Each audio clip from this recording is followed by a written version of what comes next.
His rough hands no longer knew how to caress. 5 years of silence since fever had taken Elizabeth and little William. Ethan Mitchell watched the rain fall like tears he could no longer shed.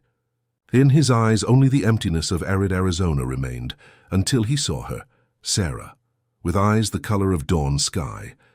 A cold arrangement that, like a stubborn seed in dry earth, would bloom into something neither of them imagined. If this story of loss and rebirth touches your heart, give us a like offering water to a thirsty desert, and tell us, how do you think this story will end of two souls who find each other when they no longer expected anything from life? The wind carried dust and memories over the parched lands of Arizona. In 1848, Sarah Bennett contemplated the horizon from the weathered porch of the small farm her parents had left, her along with a handful of impossible debts. At 22, her hands already knew hard work, but her heart remained intact, guarded under 7 locks of rigid Protestant upbringing that had taught her more about duty than about love.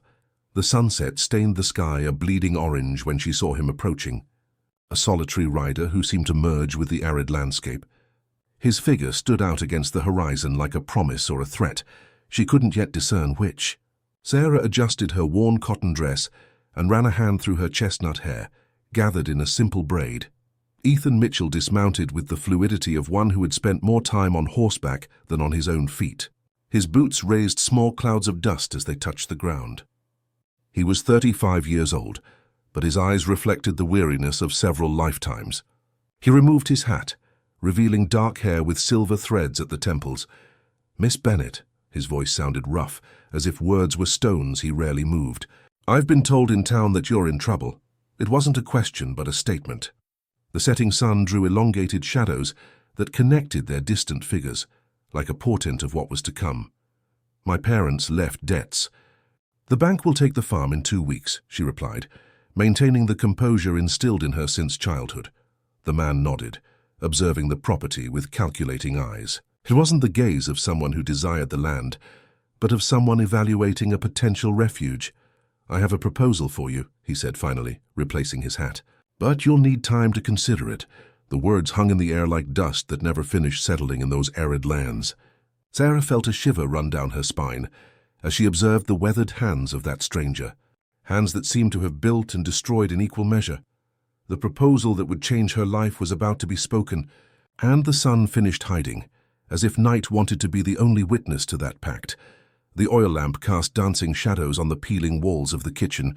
Sarah served coffee in 2 mismatched cups, her measured movements concealing the internal trembling that consumed her.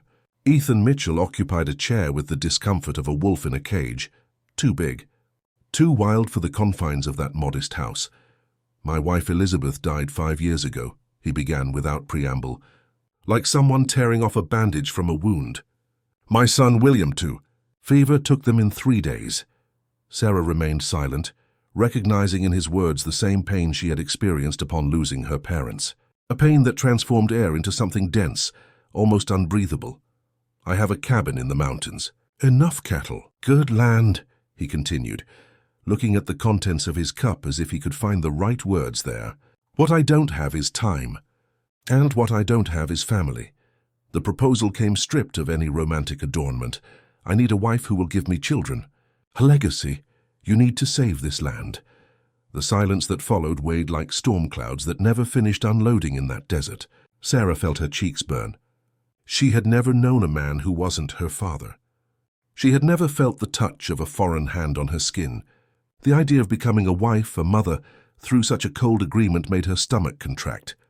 "I'm not a cruel man," he added, perceiving her disturbance.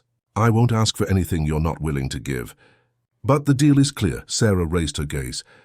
Her eyes, the color of dawn sky, met his, dark as bottomless wells.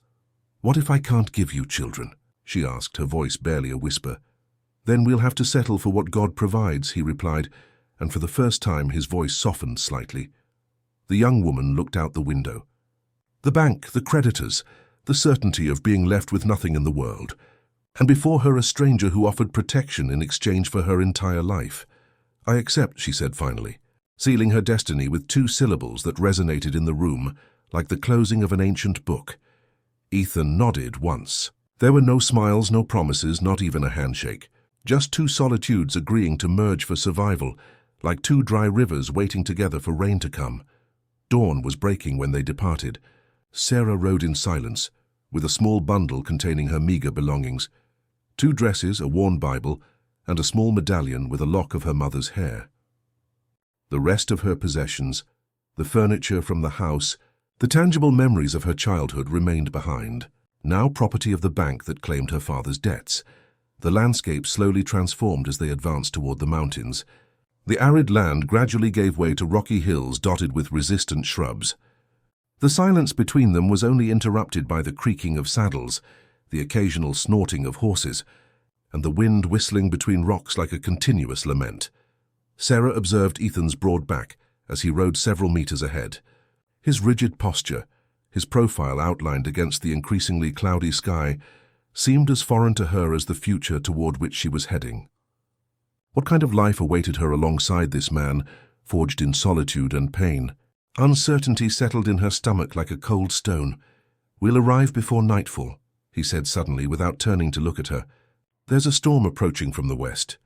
Sarah looked up at the clouds accumulating on the horizon, dense and threatening. It was strange to think that soon she would share not only a roof with that stranger, but also a bed. The blush colored her cheeks at this thought, and she was grateful he rode ahead, unable to see her disturbance. As they ascended increasingly narrow paths, the air became cooler and lighter. The vegetation changed subtly. Scattered pines appeared, and the ground was covered with dry needles that muffled the sound of hooves. At a bend in the road, Ethan stopped his horse and waited for her to catch up. "You can see it from here." He pointed toward a small valley that opened between 2 rocky hills. The cabin seemed to merge with the landscape. Built with logs the same color as the earth, a small corral, a modest garden, and a stream that meandered nearby composed that property far from the world. It was beautiful in a harsh and solitary way, like Ethan himself. As they descended toward the valley, the first raindrops began to fall. Thick and spaced at first, then more persistent. For an instant, Sarah thought of the biblical stories her father used to read to them, where rain represented both punishment and renewal. Perhaps this downpour marked the end of one life and the uncertain beginning of another. When they finally dismounted in front of the cabin, they were soaked. Ethan opened the door and stepped aside, allowing her to enter first. The interior was austere but orderly. A wooden table, 2 chairs, an iron stove, a bed in a corner covered with a patchwork quilt. There were no decorations or photographs, no personal touch that spoke of the man who lived there. "Welcome home." "Mrs. Mitchell," he said, and although the words were formal, they sounded strange on his lips, as if it was also difficult for him to assimilate the new reality they had just created. The crackling of the fire was the only sound that broke the silence in the cabin. Sarah remained sitting on the edge of the bed, with tense hands on her lap, and her gaze fixed on the flames dancing in the fireplace. She had prepared a simple dinner with the provisions Ethan had stored, bread, dried meat, and beans. They had eaten barely exchanging words, like 2 strangers forced to share shelter during a storm.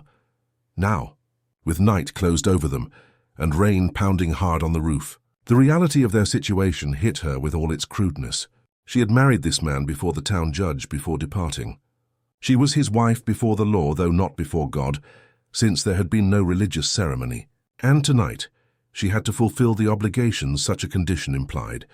Ethan moved through the room with measured steps, feeding the fire, closing the shutters against the wind that was intensifying. Finally, he stopped in front of her, his figure casting an elongated shadow on the wooden floor. "It's been a long journey," he said, and for the first time since she had known him, Sarah detected a certain discomfort in his voice. "You should rest." Sarah looked up, surprised. In his dark eyes there was no demand or desire, only a strange mixture of resignation and respect. "And you?" she asked, her voice barely audible over the rumble of the storm. "I'll sleep by the fire tonight," he replied, pointing to a blanket folded on one of the chairs. "Tomorrow I'll build another bed." The confusion must have been reflected on Sarah's face, because Ethan added with a rough but firm voice, "The deal stands, but I'm not an animal. I won't take what isn't freely offered." Something loosened in Sarah's chest, a tension she hadn't even been conscious of holding. She nodded slightly. unable to articulate words to express the relief and gratitude she felt. Ethan turned his back to her, busying himself with unnecessary tasks to grant her privacy while she changed into her nightgown. Already under the blankets, listening to Ethan's measured breathing from his improvised bed by the fire, Sarah contemplated the shadows dancing on the wooden ceiling. This man was a walking contradiction, hard as the rocks surrounding his cabin, but with veins of unexpected gentleness. The deal they had made was cold and pragmatic, but perhaps he wasn't so much. Through the window, Sarah could see fragments of the night sky between the clouds dispersing after the storm. Bright stars, distant and indifferent to the small human dramas unfolding under their light. She wondered if her mother might be watching her from somewhere among those stars.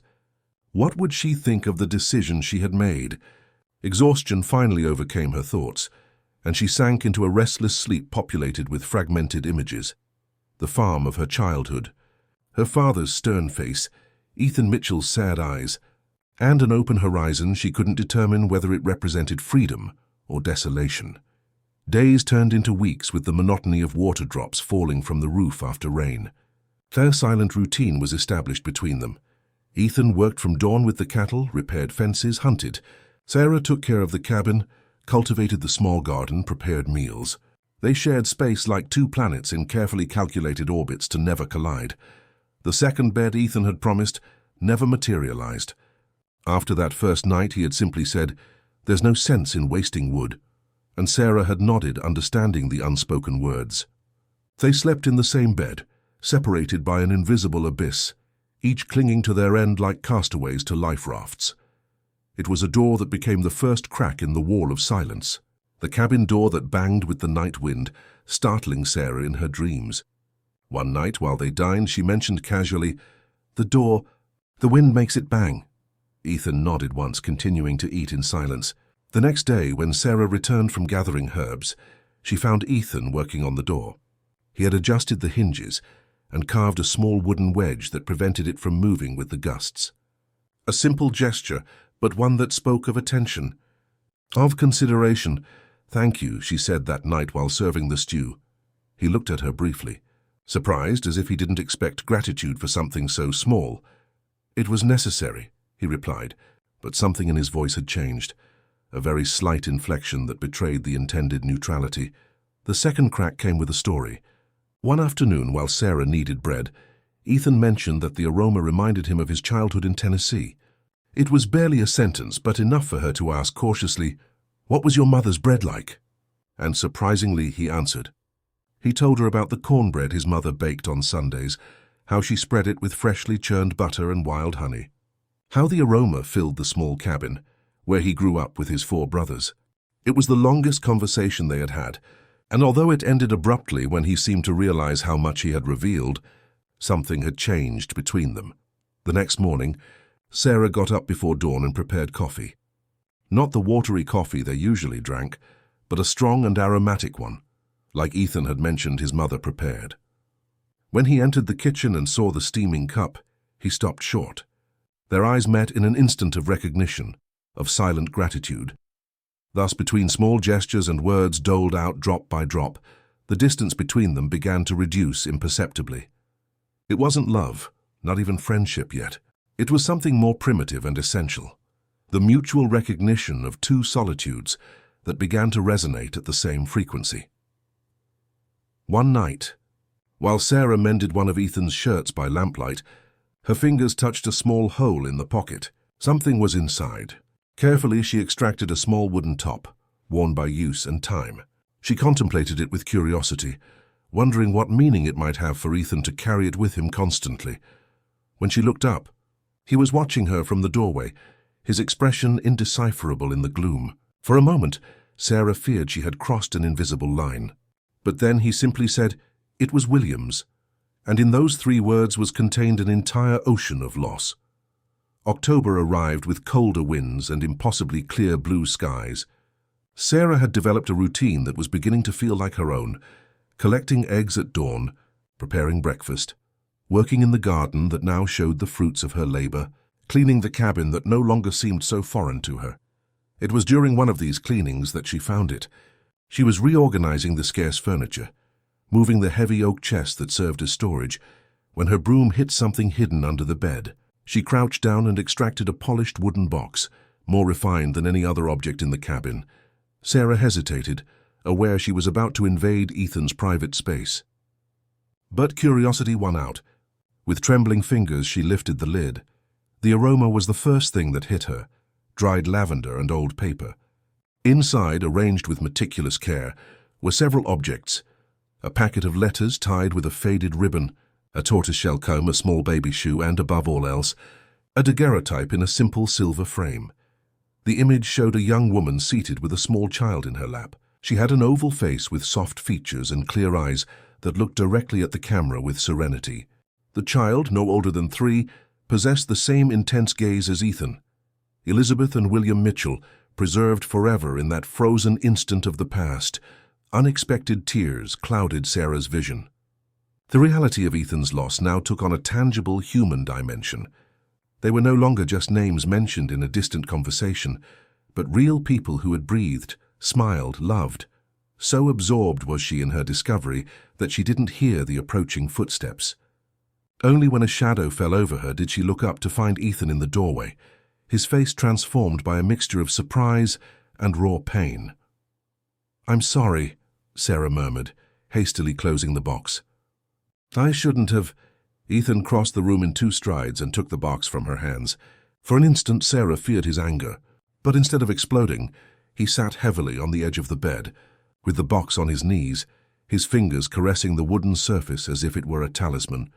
She was beautiful, Sarah dared to say after a long silence. Ethan nodded, without looking at her. She was strong, stronger than me. His voice sounded distant, as if speaking from the bottom of a well. The fever came in spring. 3 days. Just 3 days were enough. Sarah sat beside him, maintaining a respectful distance. She didn't know what to say, what words could alleviate such deep and rooted pain. "I never—" she began, then stopped, uncertain. "Never what?" he asked, looking at her for the first time. "Never loved like that," Sarah confessed, the words coming out as a whisper. "Never been loved like that." It wasn't pity she offered, but a confession of her own. A bridge stretched between 2 different but equally profound solitudes, that of one who has lost everything and that of one who has never had anything. Ethan looked at her for a long time, as if seeing her truly for the first time. Then, with a gesture that surprised both of them, he took Sarah's hand and placed it on the box, next to his own. "Perhaps you should know them," he said, and opened the box again. That night, sitting by the fire, Ethan told her about Elizabeth, how he had met her at a dance, how she had rejected more prosperous suitors for the young cowboy without land he was then, how together they had built this cabin and dreamed of filling it with children. He told her about William, his contagious laughter, his fascination with horses, the way his small hands clung to his finger when learning to walk. While the flames cast dancing shadows on the walls, something changed between them. It wasn't love yet, but understanding. And in those arid lands where both had lost so much, understanding was a precious seed that could, with time and care, bloom into something more. The first snowflake fell like an indecisive feather, zigzagging in the cold air before settling on the hardened earth. Sarah watched it from the window with a mixture of wonder and apprehension. She had never experienced a mountain winter. On the plains, snow was scarce and ephemeral, barely a passing whim of the climate. Ethan entered the cabin, bringing with him a gust of frozen air and arms loaded with firewood. "It will be a hard winter," he announced, depositing the logs by the fireplace. "The squirrels have snow, red more nuts than usual, and the deer have descended early to the valleys." Sarah nodded, registering this information in the mental catalogue she had begun compiling about mountain life. Each day she learned something new: which herbs could be found even under snow, how to preserve food for months, what signs in the sky foretold storms. The following weeks confirmed Ethan's forecast. Snow fell incessantly, transforming the landscape into an implacable white canvas. The cabin became a refuge, an island of warmth and life in the middle of a frozen sea. Forced coexistence in the reduced space inevitably brought them closer. Sarah discovered that Ethan carved wood during the long nights. His rough hands created small animal figures with surprising delicacy. He in turn watched fascinated as she transformed fabric scraps into a complex and colorful quilt. "My mother taught me," she explained one night, feeling his gaze on her work. She said each piece of fabric has a story, and by joining them we create a new one. Ethan nodded, understanding. That night, for the first time, they fell asleep talking, their soft voices in the darkness, their bodies unconsciously closer under the blankets to combat the implacable cold. It was 3 days later when Sarah woke with an unnatural heat. Her forehead burned, her breathing was labored. The cough began at midday, dry and painful. "It's just a cold," she insisted when Ethan forced her to lie down, but they both knew she was lying. The word fever floated between them like a threatening ghost, invoking Ethan's worst fears. As the illness progressed, roles reversed. Now it was Ethan who prepared broths, who applied cold compresses to her burning forehead, who measured the hours by doses of medicine he kept preciously. And it was Sarah who lay defenseless, trapped in a body that seemed to betray her. In moments of lucidity, she saw fear in Ethan's eyes. A fear he knew too well, the terror of losing again. In moments of delirium, she confused past and present, calling for her mother, speaking to Elizabeth as if she knew her. One particularly difficult night, when fever reached its highest point, Sarah felt a presence by her bed. Through heavy eyelids she glimpsed Ethan kneeling, head bowed, lips moving silently. He was praying.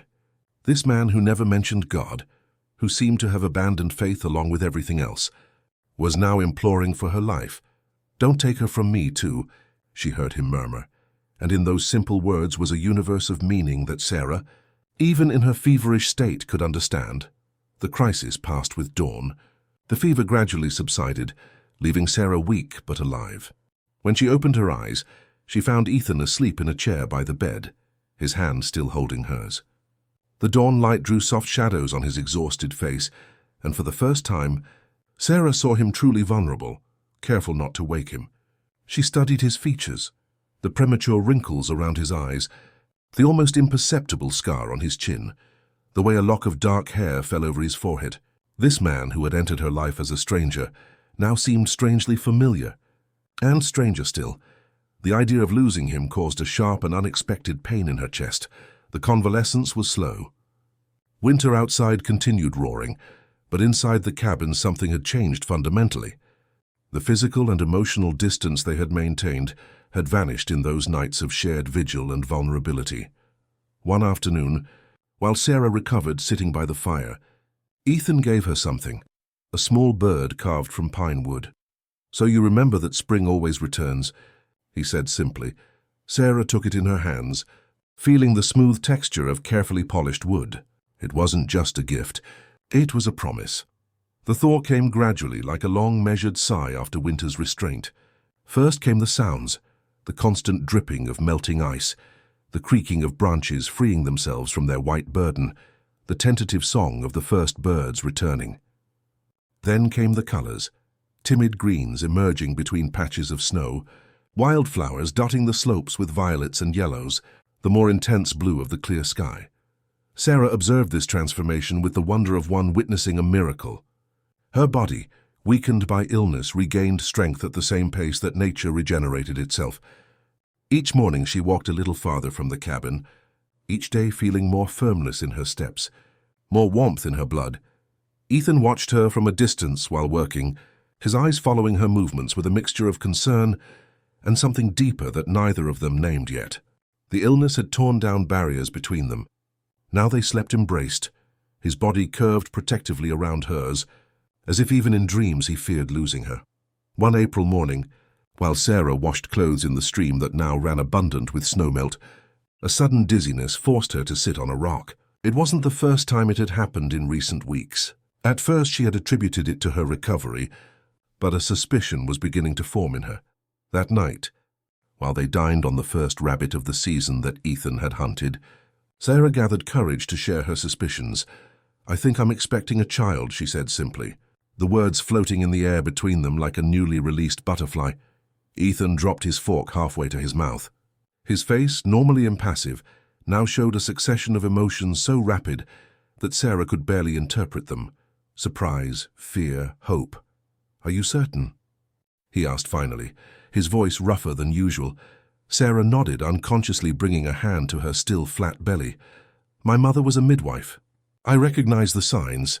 Ethan rose from the table so abruptly that he knocked over his chair. For an instant, Sarah feared she had said something wrong. But then he came around the table and, with a delicacy that contrasted with his imposing figure, knelt before her. "Sarah," he said, and it was the first time he pronounced her name with that cadence, as if it were a sacred word. He didn't finish the sentence. Instead of words, he gently rested his head against her belly, his large hands holding her waist with reverence. He didn't need to say more. In that gesture was contained everything. The fear of loving again, the yearning repressed for years, the silent gratitude toward this woman who had brought life to his barren existence. Sarah passed her fingers through Ethan's hair. Allowing herself this intimate gesture for the first time, she felt moisture on her dress and understood that he was crying silently. Tears unshed for 5 long years now found their course, washing away pain and leaving space for something new. That night, under the silvery light of the moon filtering through the window, their bodies found each other not as part of a deal, but as natural expression of a feeling that had grown between them as gradually as wildflowers after the thaw. Sarah's innocence and Ethan's long-contained longing transformed into a delicate dance of mutual discovery. Afterward, lying against his chest, listening to the firm beating of his heart, Sarah understood that the arid pact they had sealed months ago had transformed into something completely different. It wasn't just a child growing inside her. It was a family being born between them. "It will be a girl," Ethan murmured against her hair with a certainty that surprised her. "How can you know?" she asked, smiling in the darkness. "I know," he replied simply. "And she'll be called Hope." Sarah closed her eyes, savoring the name. Hope, grace, an undeserved gift, like this second chance life had granted them both. Outside, the spring wind swayed the new branches of the trees, and stars shone with impossible clarity over the mountains now free of snow. The promise of summer felt as tangible as the new life growing inside Sarah. For the first time since leaving her home, she felt she truly belonged to a place, to a person, to a future. News of the pregnancy traveled faster than wind through the valleys. In those remote lands where farms and cabins were separated by kilometers, news was a precious good exchanged along with seeds and tools. It was thus that, one May morning, Mrs. Patterson appeared at the cabin door. She was an imposing woman, about 60 years old, with a face weathered by sun and strong hands that had brought half the county's children into the world. She arrived riding a stubborn mule, with saddlebags loaded with dried herbs and home remedies. "So you're young Mitchell's wife," she said without preambles, studying Sarah with shrewd eyes. It was about time someone made that man smile. Sarah, surprised by the woman's frankness, could only manage to invite her in. Ethan was in the high fields with the cattle and wouldn't return until sunset. Mrs. Patterson settled in the kitchen as if she owned the place. She prepared herbal tea, examined Sarah's eye color, palpated her belly with expert hands, asked direct questions about cycles and symptoms that made the young woman blush. 4 months, I'd say, she declared finally, nodding to herself. "The child will be born with the first snows. Strong and healthy if you follow my advice." And thus began an intensive education. Mrs. Patterson didn't believe in roundabout ways or false modesty. She spoke of bodily changes, proper nutrition, necessary preparations. She taught Sarah to recognize warning signs, to prepare teas that would ease morning sickness, to massage her belly when the baby was restless. "Motherhood isn't for cowards," she declared while showing Sarah how to knit tiny wool socks. "But you have the necessary strength, I see it in your eyes." Sarah absorbed every word, every gesture. Her own mother had died when she was 15, leaving her without that essential guidance that Mrs. Patterson now offered without reservation. When the sun began to descend, they heard Ethan's footsteps approaching. Mrs. Patterson smiled mischievously. "Now let's see how the future father behaves," she murmured. Winking at Sarah, Ethan stopped short upon entering the cabin and finding the visitor. His expression tensed momentarily. "Mrs. Patterson," he greeted with a slight nod of his head. "Mitchell," she replied, looking at him firmly. "You found a good woman. Don't waste her like you did with your years of solitude." Instead of taking offense, Ethan seemed to accept the reprimand as something deserved. He nodded once, solemn. "I won't." Dinner was surprisingly pleasant. Mrs. Patterson was a natural storyteller, and her tales of the county's most memorable births, from twins born during a snowstorm to a baby who came into the world in a wagon, attacked by bandits, kept Sarah fascinated and Ethan more relaxed than she had ever seen him in. The presence of a stranger. When it came time to retire, Mrs. Patterson took Sarah's hands in hers. "I'll come every month until the baby is born," she promised. "And afterward, too, to make sure this stubborn man isn't giving you too much work." Then she turned to Ethan, and her tone changed, becoming more grave. "Elizabeth would be happy for you," she said simply. She was a wise woman. She would know that life continues. Ethan remained motionless, as if he had received a physical blow upon hearing his first wife's name. But then slowly he nodded. "I know," he replied, and in those two words were acceptance and gratitude. That night, after Mrs. Patterson departed with the promise to return soon, Sarah and Ethan remained seated on the porch, contemplating the stars emerging one by one in the darkened sky. The air smelled of pine and damp earth, and in the distance the hooting of a solitary owl could be heard. "She knew Elizabeth," Sarah said, not as a question but as a statement. "She brought William into the world," Ethan replied after a moment of silence, "and she was with them at the end." His voice betrayed no emotion, but Sarah had learned to read the nuances, the small tensions in his jaw, the way his hands closed on the chair arms. "I'm afraid," she confessed, putting into words for the first time the unease that had accompanied her since confirming her pregnancy. "What if I'm not a good mother? What if something goes wrong?" Ethan turned his face toward her. The silvery light of the nascent moon drew his features with soft strokes, blurring the usual hardness. "You're afraid because you care," he said simply. "That already makes you better than many." He extended his hand over hers, a gesture that had become natural between them in recent months. "And you're not alone," he added, his voice barely a whisper. Sarah intertwined her fingers with his, feeling the warmth of his skin against hers. No, she wasn't alone. Not anymore, and perhaps that was the most valuable gift she could have received. A real companion, not by contract but by choice, by a feeling that had grown slowly between them, like a stubborn seed in arid earth.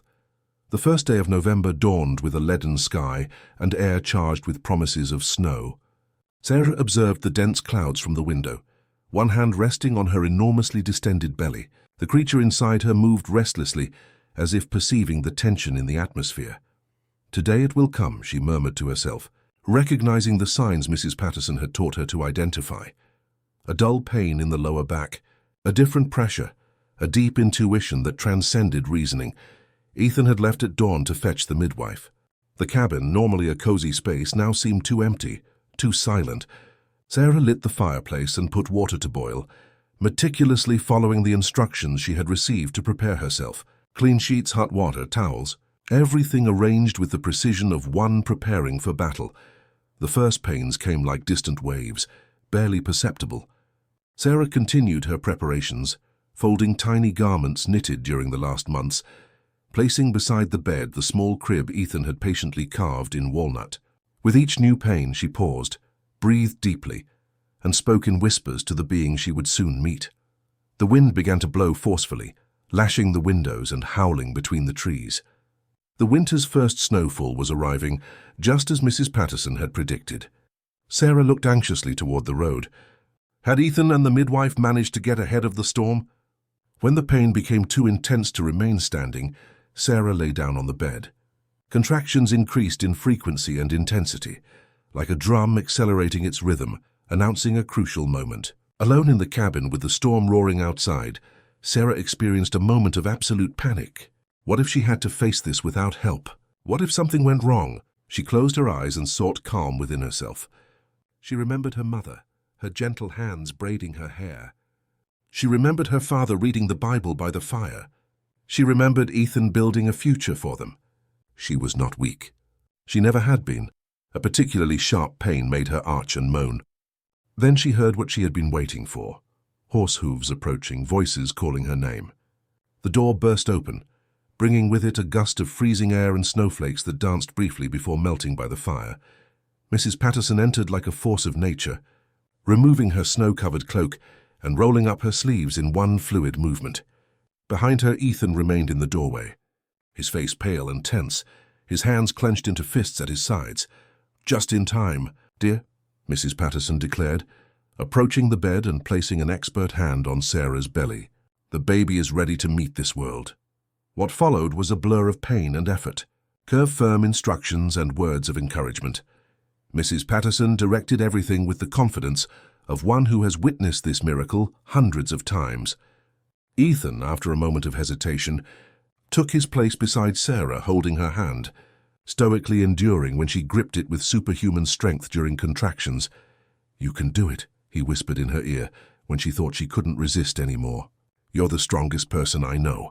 And then, when day gave way to night and the storm reached its peak, a new sound rose above the wind, the vigorous and indignant cry of a baby protesting its abrupt entry into the world. "A girl," Mrs. Patterson announced, with undisguised tears in her weathered eyes, perfect and strong like her mother. She placed the baby on Sarah's chest, a small reddened bundle with a shock of dark hair and tiny fists waving in the air. When Sarah looked at her for the first time, the entire universe seemed to stop and reorder itself around this new being. All the pain, fear, uncertainty dissolved before the absolute perfection of her daughter. "Hope," she murmured, remembering the name Ethan had chosen months ago. "My little Hope." She looked up at Ethan, and what she saw left her breathless. The hard and reserved man she had known was transformed.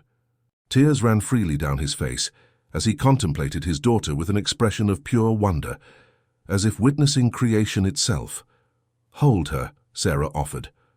With trembling hands, Ethan received the little one. He held her with infinite care, as if fearing she might break. Hope opened her eyes for the first time, dark eyes that seemed to absorb all the light in the room. "Hello, Hope," he said, his voice broken by emotion. "We've been waiting for you." Mrs. Patterson, observing the scene while finishing attending to Sarah, nodded with satisfaction. "A family," she declared. "That's what you are now." That night, while the storm subsided and snow covered the world with a blanket of silence, the three remained together in bed. Hope slept between her parents, perfectly oblivious to the miracle her existence represented. Ethan didn't take his eyes off his daughter, as if fearing she might vanish if he stopped looking at her. "Thank you," he said finally, taking Sarah's hand over their daughter's tiny body. He didn't need to specify what he was thanking her for. For hope, yes, but also for something deeper, for restoring his faith that life could renew itself, for showing him that the heart can heal and beat again with purpose. Sarah smiled, exhausted but fulfilled. Outside, the world was a white and silent desert. Inside, in this cabin that was now truly a home, a garden of possibilities bloomed. The years passed with the speed of mountain seasons, intense, transformative, each leaving its indelible mark. Hope grew like a wildflower, with her mother's tenacity and her father's silent determination. Her first steps, her first words, her first laughter filled the cabin that had once been a sanctuary of silence and now vibrated with life. When Hope turned 3, Daniel arrived. An easier birth, a round-cheeked baby with a placid temperament had contrasted with his sister's restless energy. Ethan held him with the confidence he hadn't had with Hope, but with the same reverence, the same wonder, at the miracle of life. The cabin soon became too small for the growing family. With help from neighbors, who now considered Ethan part of the community, not a loner on the margins, they built a new room. Sarah watched her husband work, his muscles tensing under the summer sun, and remembered that stranger with the impenetrable face who had come to her door years ago. How could he be the same man who now lifted Hope onto his shoulders so she could place wildflowers on the new window's lintel? 2 years after Daniel, Rose was born, with the red hair Ethan said she had inherited from his paternal grandmother. And 3 winters later, on a stormy night that powerfully recalled Hope's birth, the twins arrived, Thomas and Emma, so identical that only Sarah could distinguish them at first sight. The farm prospered. The cattle had increased, the fields gave good harvests, and the Mitchell name had become synonymous with honest work and united family throughout the county. Where once there was a man broken by grief and a young woman without options, now existed a couple who faced each challenge together, who built day by day a life neither of them could have imagined possible. One summer afternoon, while Sarah hung clothes under the blazing sun, Hope, now a 10-year-old girl with dark braids and lively eyes, approached with a solemn expression. "Mama, who is Elizabeth?" she asked without preamble. Sarah froze, a wet sheet suspended in her hands. The question, though inevitable, caught her off guard. For years, the box with memories of Ethan's first family had remained on a high shelf. Not hidden, but not exposed either. Part of a past they respected, but that didn't dominate their present. "Where did you hear that name?" she asked, buying time while deciding how to approach the subject. Thomas found a locket with her name engraved. "Papa took it away and seemed sad," Sarah sighed, finishing hanging the sheet. She sat on the porch bench and patted the space beside her, inviting Hope to join her. "Elizabeth was your father's first wife," she explained gently, "and William was his son. They died long ago before I met your father." Hope's eyes opened with surprise and curiosity. "So I have a brother in heaven?" The question, formulated with childhood's direct simplicity, deeply moved Sarah. "Yes, dear. You have a brother in heaven, and Papa misses them?" "Yes," Sarah replied honestly. "But he's also very happy with us. The heart is like this farm, Hope. There's always room for something more to grow. Without meaning, we have to uproot what was already planted." The girl seemed to reflect on this answer, her eyes so like Ethan's, looking toward the distant mountains. "I think we should talk about them more," she decided finally, "so they don't feel forgotten." That night, when the children slept and the house was immersed in the silence only known by the deepest hours, Sarah told Ethan about her conversation with Hope. He listened in silence, his profile outlined against the open window through which the cool night breeze entered. "She's a wise girl," he said finally. "Wiser than me, who tried to bury the past as if it was something shameful." "You didn't bury it," Sarah corrected gently. "You just learned to live with it without letting it crush you." Ethan turned toward her. In the gloom, his face showed a serenity that had been hardly won over the years. "Do you know what I thought today, when Hope asked me about them? I thought Elizabeth would be proud of the family we've built. That she would be glad I didn't remain alone." Sarah approached him and took his face in her hands. "Of course she would be," she murmured. "How could she not be?" They kissed with the tenderness accumulated over shared years, difficulties overcome together, children conceived in love. It wasn't the desperate passion of new lovers, but something deeper and more lasting. The intimacy of two people who have learned to read each other like pages of a familiar book, who know every wrinkle, every scar, every laugh and every fear of the other. The future stretched before them like the fields surrounding their home, fertile, promising, full of possibilities. The children would grow, the farm would prosper even more, new challenges and joys would come. But this night in this room, there existed a shared certainty.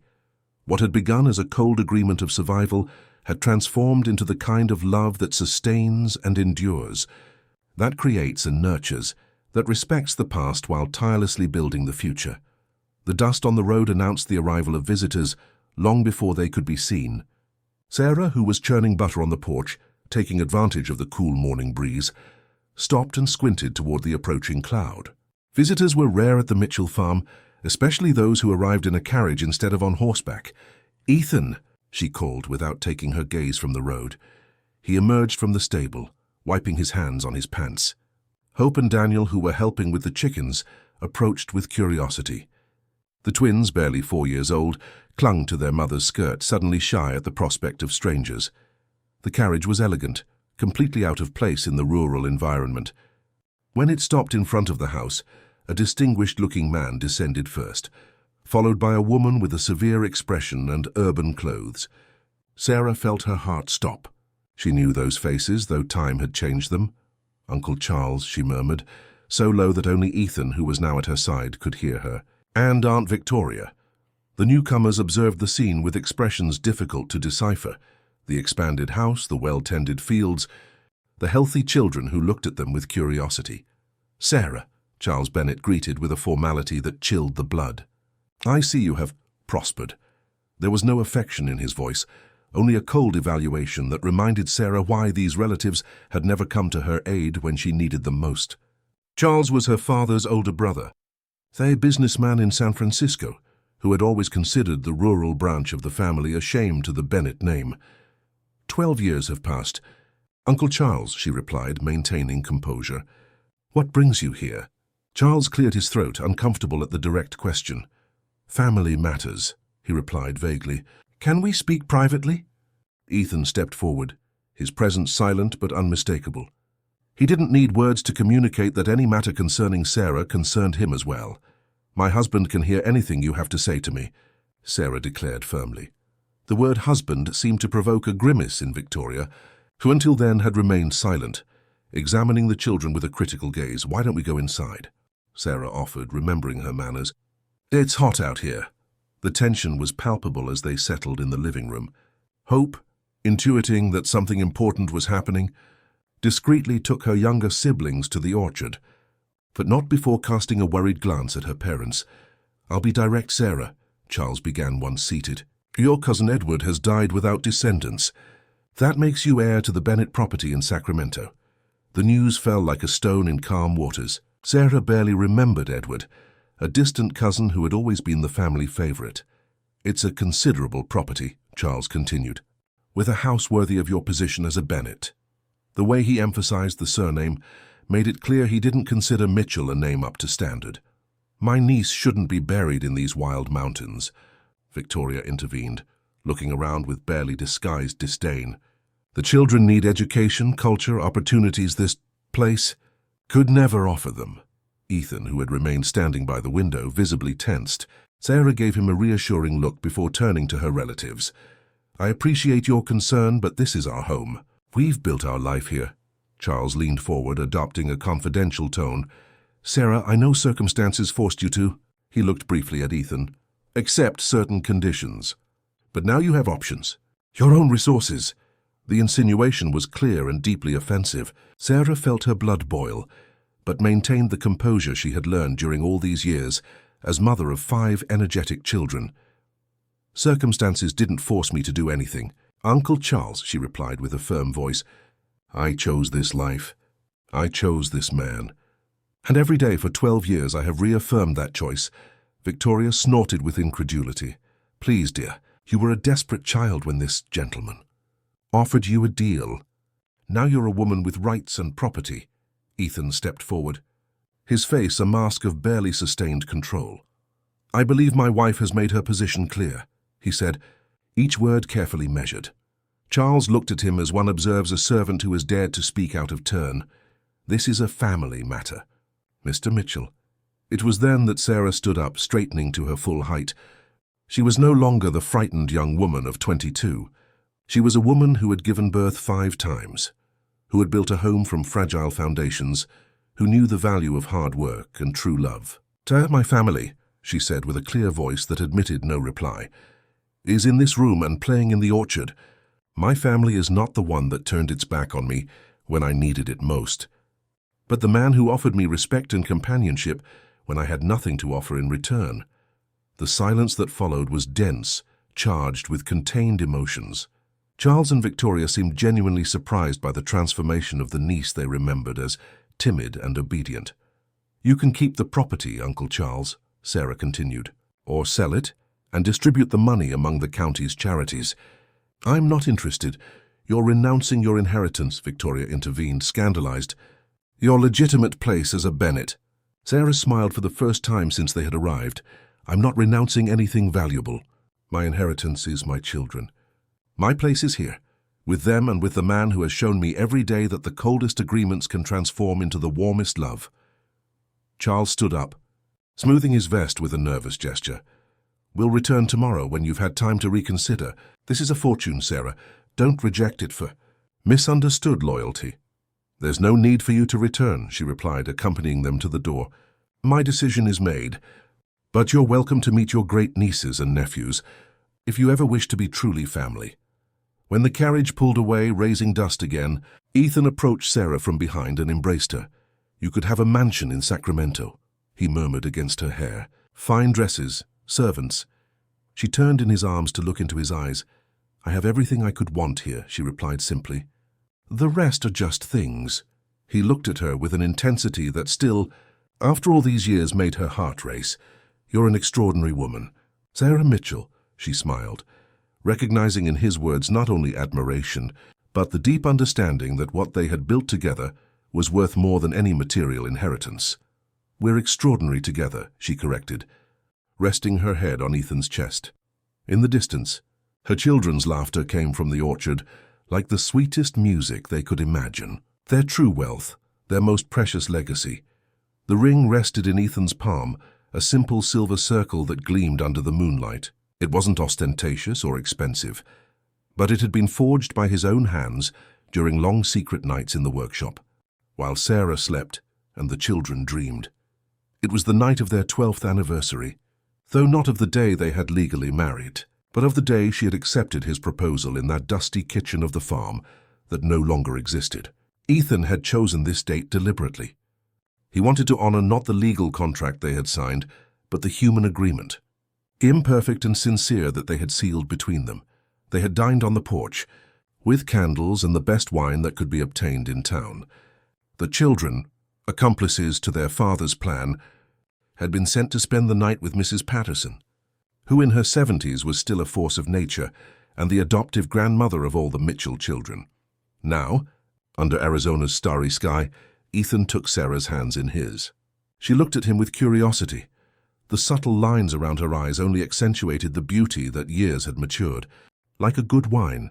12 years ago, he began, his voice softer than usual, I made a deal with a frightened young woman who had no choices. It was a cold, practical agreement. No promises of happiness, no mention of love. Sarah smiled, remembering that distant night. How terrified she had been. How desperate to find a path. It was what we both needed then, she replied. Yes, Ethan nodded. But it's no longer enough. He opened his palm, revealing the ring he had been hiding. Sarah held her breath, immediately understanding the meaning of the gesture. I want to make a new pact with you, he continued. Not out of necessity, not for practicality, but for love. For conscious and free choice. The stars seemed to have come closer to witness this moment, shining with unusual intensity over the mountains that had been silent witnesses to their story. Sarah Mitchell, would you do me the honor of marrying me again? This time I promise to love you not because I need an heir or you need protection, but because I can't imagine breathing in a world where you're not by my side. Tears shone in Sarah's eyes, but they were tears of pure happiness, without trace of the fear or uncertainty that had clouded that first agreement. Yes, she replied simply, extending her hand so he could slide the ring onto her finger. Yes, Ethan Mitchell, I'll marry you for love, for choice, for everything we've built together. The ring fit perfectly, as if it had always been destined to adorn that hand. Ethan kissed Sarah's knuckles with reverence, and then her lips, a kiss that contained 12 years of shared history, fears overcome, children born, storms weathered together, joys multiplied by being shared. I never thought I could love again, Ethan confessed when they separated. After Elizabeth, I believed that part of me had died with her. I was willing to settle for less, for an arrangement that would give me purpose without demanding feelings. I thought myself incapable of experiencing again. Sarah caressed his cheek, feeling under her fingers the beard that now showed silver threads.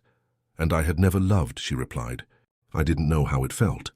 But we learned together, didn't we? You to love again, me to love for the first time. Ethan nodded, resting his forehead against hers in a gesture of intimacy they had perfected over the years. I want us to marry again, he proposed. A small ceremony just for us and the children, to celebrate not what we were, but what we are now. The idea illuminated Sarah's face. They didn't need the validation of formal vows. Their union had been tested and strengthened by trials harder than any ceremony could impose. But there was something beautiful in the idea of declaring before their children, before themselves, the miraculous transformation of that initial agreement into the deep love they now shared. Hope could play the violin, Sarah suggested, thinking of her eldest daughter, who showed natural talent for music, and Daniel could read something. We could do it under the big oak, where the twins learned to read in summer. Ethan smiled at her enthusiasm, remembering the quiet young woman he had known, marveling at how she had become this confident and radiant woman who now cheerfully planned their second wedding. We'll do it whenever you say, he agreed, but tonight he didn't need to finish the sentence. 12 years together had taught them to communicate without words, to read in each other's eyes desires and needs that didn't need to be spoken. Under Arizona's infinite sky, on land they had made fruitful together, Ethan and Sarah sealed their new pact with kisses and caresses that spoke of a love born not from desperate need, but from constant choice, day after day, to build together something beautiful and lasting.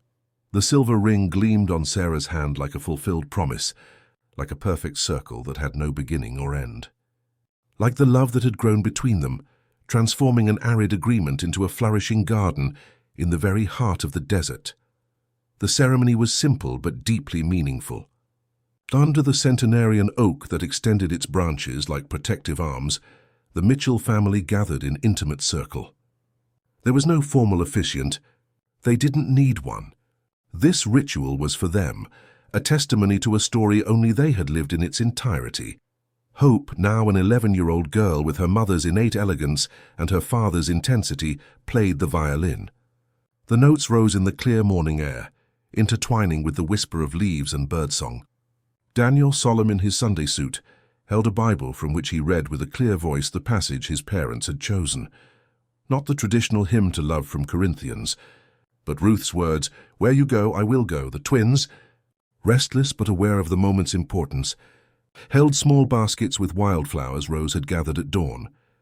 The girl, with her red hair braided with blue ribbons, observed everything with eyes bright with excitement. Ethan and Sarah stood in the center of the circle, hands joined, their eyes reflecting a story that had begun with a pragmatic agreement and had transformed into something neither could have imagined that distant night in the dusty kitchen. They hadn't written formal vows. They didn't need them. Instead, each spoke from the heart, with words born from experience lived together. "I chose you when I had no choices," Sarah began, her voice clear in the morning air. "And now I choose you when I have all the choices in the world. I choose you each morning upon waking, and each night upon sleeping. I choose you on difficult days and on happy days. I choose you not for what you can give me, but for who you are and for who we are together." Ethan's eyes, normally so controlled in their emotions, shone with contained tears. He gently squeezed Sarah's hands before speaking. "I came to you seeking a legacy," he said, his voice rough with emotion. "I wanted children who would carry my name when I was no longer here. But you gave me much more than that. You gave me a reason to live, not just to endure. You taught me that the heart can heal, that it can feel again, that it can contain past and present without breaking. You gave me a family, a home, a second chance I didn't deserve, but have tried to honor every day of these 12 years.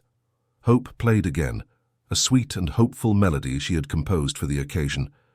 As the notes floated in the air, Ethan slid a second ring onto Sarah's finger, to accompany the one he had given her the night before. This new ring had small stones of different colors inlaid, one for each child, he explained in a whisper. Sarah, in turn, gave Ethan a silver locket. When he opened it, he found inside a small family portrait, all of them including a space where they had drawn two ethereal figures representing Elizabeth and William. "We're all part of your story," Sarah whispered. "We're all your legacy." There was no formal "you may kiss the bride," but when their lips met, the children applauded and threw flower petals into the air. It was a kiss that contained 12 years of shared history, obstacles overcome, joys multiplied, shared sorrows. A kiss that tasted of gratitude and promise. Afterward, there was a picnic under the oak. Homemade cake, fresh lemonade, laughter and children running between the trees. Mrs. Patterson appeared later, bringing handmade gifts for each family member, and tears of joy she didn't try to hide. "I always knew you'd be more than an agreement," she declared, hugging Sarah. "You could see it in the way he looked at you even then, when you both pretended it was just a convenient deal."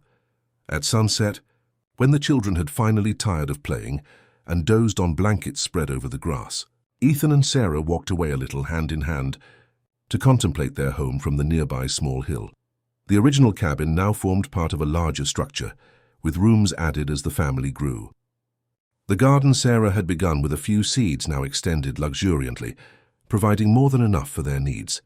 The fields were well cared for, the cattle prosperous, and in the distance the majestic mountains that had been silent witnesses to their story could be seen. "Do you ever regret it?" Ethan asked, his voice barely a whisper in the evening wind. "What?" Sarah looked at him, genuinely confused. "Accepting that deal. Leaving your home for a stranger. Not waiting for something more romantic." Sarah smiled, resting her head on Ethan's shoulder. "Never," she replied with absolute certainty. "What we built is more valuable precisely because it began from bare earth, without illusions or empty promises. Like this place," she pointed toward their home. "It was arid land when we arrived, and look what it has become with work, patience, and constant care. Ethan embraced her by the waist, drawing her toward him. "You're the best thing that's ever happened to me," he murmured against her hair. "You and those 5 earthquakes sleeping down there." Sarah laughed softly, but her eyes reflected deep emotion when she turned to look at him. "And you are my home, Ethan Mitchell. Not these walls, not this land. You." The sun slowly descended behind the mountains, staining the sky with golden and reddish tones that seemed to celebrate this moment of perfection. In the distance, a solitary figure rode toward them, the Jensen's eldest son, probably coming to court hope, though she was barely beginning to realize the effect she had on the county boys. Ethan sighed, half amused, half resigned. "And so it all begins again," he commented, pointing to the rider. "Soon we'll be the old ones, watching our children build their own stories." "It's the cycle of life," Sarah replied serenely. "And it's beautiful." They remained thus a moment longer, absorbing the peace of sunset, the view of their prosperous home, the distant sound of their children beginning to wake from their naps. Then, hand in hand, like the young people they no longer were, but who continued living in their hearts, they descended the hill together toward the family they had created. The arid agreement of their beginnings had transformed, like a stubborn seed in apparently sterile earth, into a luxuriant garden of love, respect, and hope. And as the sun disappeared on the horizon, casting long shadows over the land they had made bloom together, Ethan and Sarah Mitchell walked toward their shared future, not as 2 solitudes united by necessity, but as 2 halves of a whole created by choice.